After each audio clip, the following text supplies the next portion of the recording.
Hello and welcome. It's time for another exciting Magnus Protocol review, and I have a few thoughts to share on this one. But it is episode 29, Keyed In.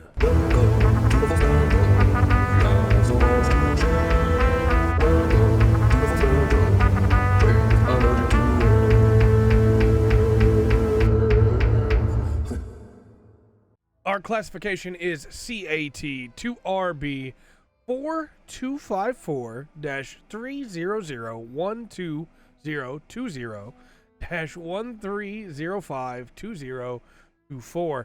Drowning, subterranean, key, metaphor. Okay, so this is a lot. We start off with Celia finding Sam, and all the people that I've seen in theories being like, oh, well, Celia's just using Sam. It's like, I don't think that's true. She seems to be really upset at the idea that he's hurt, and even puts her foot down and is like, no, we're not going, when Sam first says that they need to get to the Hilltop Center to stop whatever the archivist is going to do. And there's a really nice scene here where Sam is like, you can't stop me, and she says, want to bet? It's a really good scene. It shows that she cares, shows that even though she has this agenda that she hasn't shared with Sam yet, she still cares so much about him that she's willing to not go do this thing, or at least to make sure he doesn't go to keep him safe, even though it probably would be important for what she's trying to do.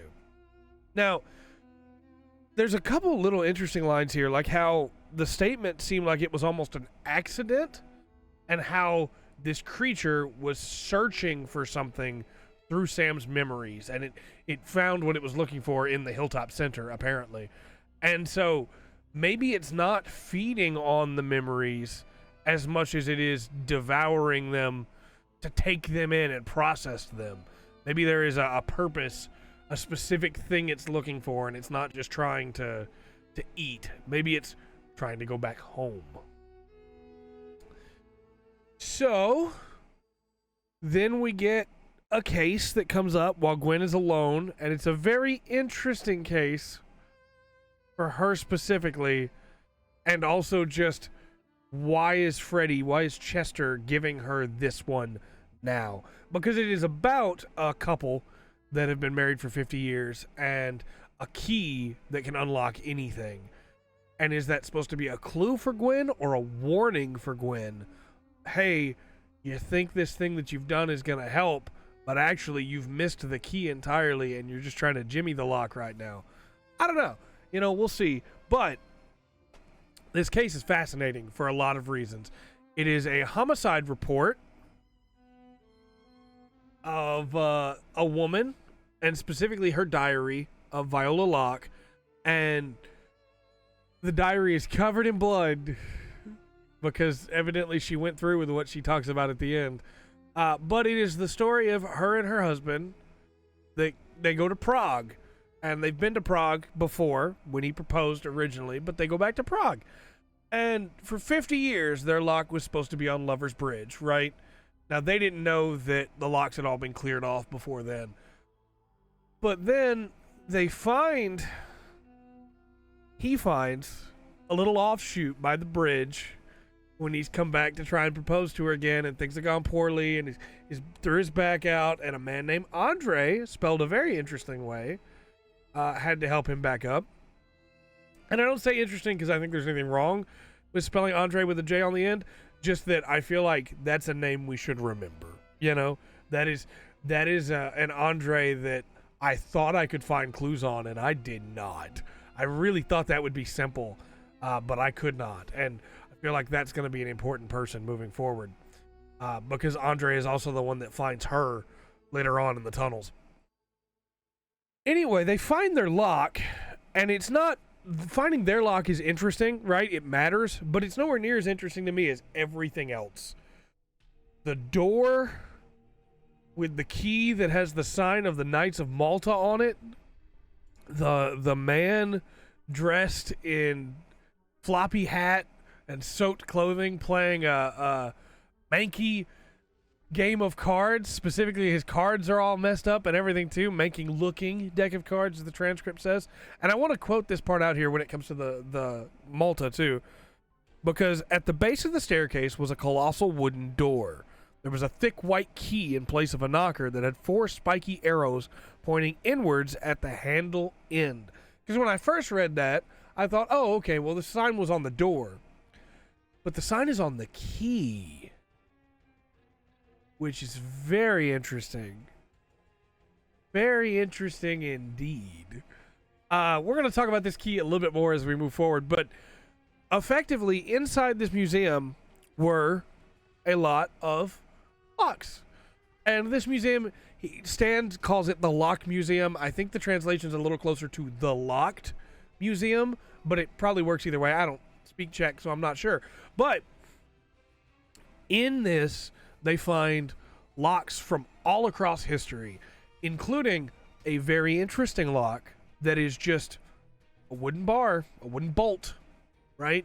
With a spiked paddle beside it, stained with blood. A lock that would have been opened through suffering or through fear. And if that's at the back of a museum, then surely that's the oldest, right? And so there's been a couple people that have theorized in the comments that maybe there already were entities here before the other entities came, and alchemy has bound them, or they've mixed in some way. This would be something old, right?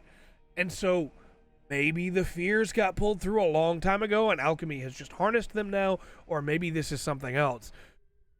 But this lock was opened somehow. This bolt opened by suffering or pain or fear or blood somehow. And that's very interesting.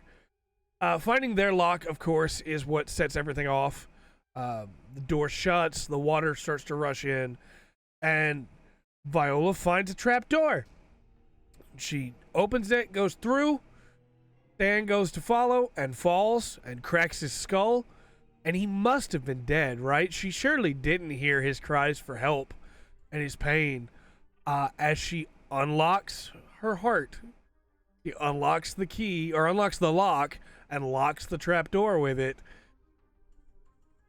And then she runs away. And she leaves him to die. But surely he was already dead, right? And his cries for help don't haunt her to this day. That is just a terrifying idea. So there's a lot in this. Even before we get into what she can do with that key, there is a lot in this. First off, that's how words work. I'm going to cut that entire section. First of all,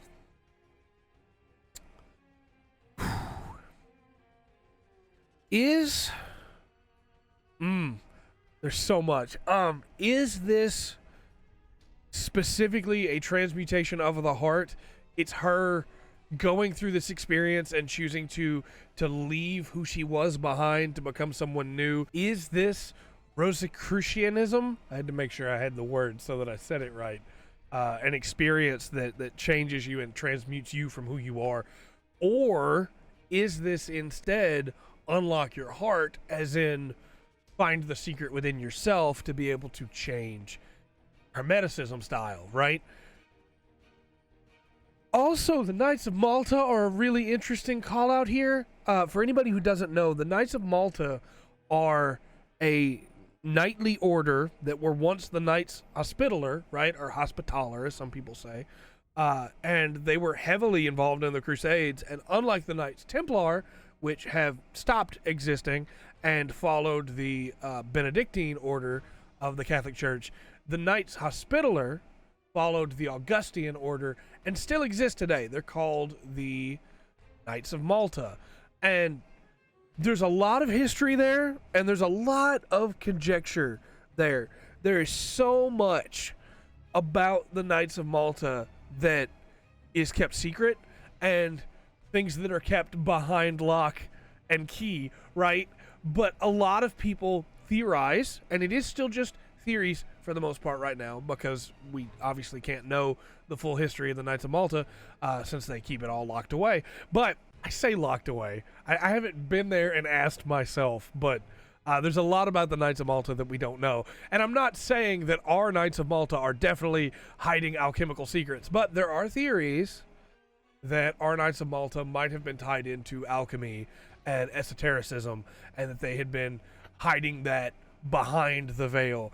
And a lot of that, I think, comes from the fact that the Knights of Malta have a Grand Master that theoretically, like most other lodges and secret societies, would have a key to be able to unlock things. And specifically here, this ivory key, in a lot of secret societies, ivory was used for the key. I could not tell you exactly why. There are a couple different poems about it from over the years of locked behind, lock of steel or lock of iron, kept with a key made of pure white stone, something like that, right? But whether our actual Malta is like that, our Knights of Malta are not, you know, I'm not going to sit here and theorize on real people, mostly because there's just information I don't have. But in the Magnus world, it's very possible, especially because there were a couple of alchemists that were in Prague that a lot of people think had effects on Malta, even in our world. And those are Martin Ruland and his son, Ruland the Younger, that a lot of people believe constructed passageways underneath Malta and did alchemy and a lot of alchemical experiments there. All this ties together to the key is able to open anything, including cracks in the walls.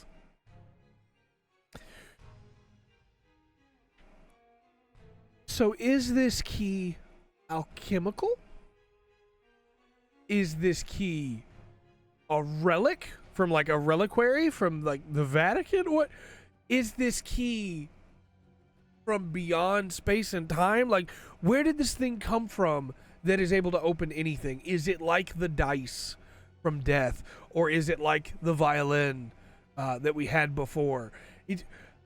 Is this key another aspect of the fears? Is it a web artifact that you use it and it can open up anything, you know, to tie everything together? Is it an eye artifact if you use it and you can see what's within? There's so much in that, and we have no way to know right now, but this key will be important in my mind. There is no way this key doesn't come back up. And, you know, finally, she uses the key to open up her heart and take out her pain. And based on the fact that they ruled it a homicide, I don't think that went very well. Regardless, homicide is in murder, so they must have thought somebody else did it to her. Did somebody come to take the key and she didn't actually get to do her opening up of her heart? Or when she opened up her heart, did she find someone else was in there? A lot of ways this could go. Anyway, I wanted to mention a couple other real quick people. Just because talking about the Knights of Malta and everything like that, right? Specifically, I don't know that this is a connection, but I wanted to mention it because I did a lot of digging and I might as well tell you what I found.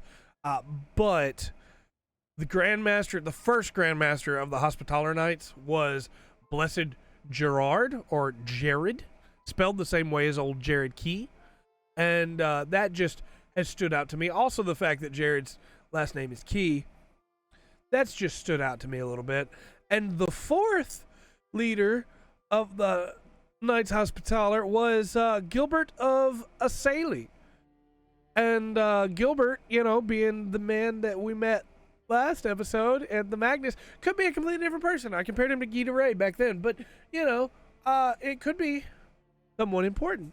So just throwing that out there. There might be more connection than we think. And there's a lot of theories, again, about there's whole like movies that have been made that talk about the secret connection between the Knights of Malta and alchemy. And ultimately, I don't think we quite have enough to go off of in our world to be able to say, yeah, that's probably what happened. But there's definitely a lot of secrecy in orders like that. And so I understand where those ideas come from. And I'm not going to say it's not possible, because it's definitely possible. But I just don't have any firm proof on that, or names that transfer over well to famous alchemists or anything like that. But I did want to shout out one name, which was Antonio Neri, who was a Knight of Malta in 1598 that has been called an alchemist and a priest.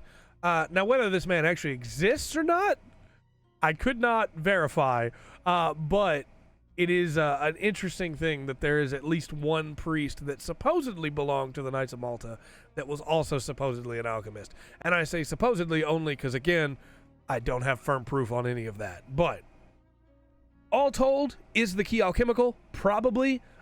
It was no surprise at all for alchemists to lock things up and keep them stored away. Am I following rabbit trails too far and losing sight of the forest for the trees? Almost assuredly. So let's move on to Teddy and Alice. As Teddy is trying to tell Alice that his new job just isn't working, and the storm like thunder rolls when he says that he should fit right in with the creeps and the weirdos. And he doesn't get to tell Alice about the job because she has to run off because she's worried about Sam. But is he working for like Starkwell or something like that? For one of the companies that hunts down these creatures? Or is he working for an alchemist? Is he working for a survivor of the burning of the Magnus Institute? Because it seems like he's not comfortable with his job. And also, he still can't sleep. And I know he chalks it up to insomnia, and it could be insomnia, but it also could be the things that he's seen are keeping him up at night. Maybe he's become a vampire hunter. We'll see. And then finally, of course, we get the reveal that it's on the train. The archivist is on the train. Next episode's going to be a doozy. I think we're in for hopefully no deaths, but somebody might die. And I've really come to care about these characters, and I feel like things are not going to go well for them. Let me know your thoughts in the comment section down below. It is really funny just to think of this creature on the train, but you know, it's there. But again, let me know your comments. Let me know your thoughts in the comment section down below. Do you think I'm digging too deep and coming up shallow, or do you think maybe there might be something to this stuff? It probably isn't. But all told, I have been Trey. This has been The Full Spectrum. I'm stoked for next week. And remember to always enjoy The Full Spectrum. Magnus Protocol. Last off.